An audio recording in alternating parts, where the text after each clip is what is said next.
İlk Zəvvari Ərbeyində İmam Hüseynin kim olub? Elə bir səhabə olub ki, Cabir İbni Abdullah Ənsari elə belə adam döyürdü. 14 məsumun tən yarısını, 7'sini görmüşdü. Peyğəmbəri görmüşdü. Əlini, Fatıməni görmüşdü, Həsəni, Hüseyni görmüşdü.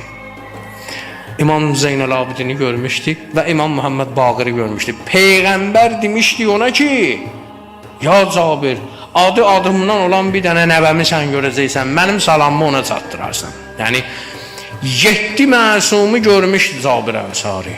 O qədər qoca idi ki, gözləri tutulmuşdu. Yaşı çox idi də, indi bu adam bu qədər yaşayıb.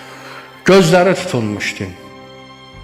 Ətiyyə Kufi ilə gəldi, Kərbəlaya çatanda Fəratın yanında dedi ki, burada qusl alaq Fəratda. Qusl aldı. Ağ bir ərəblərin o ağ soğumundan giyindi, qəşəng, bəzəndi, gözü də görmürdü.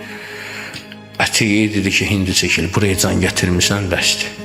Mən Hüseynin iyindən tanıyacağım. Onda belə məqbərə falan yox idi.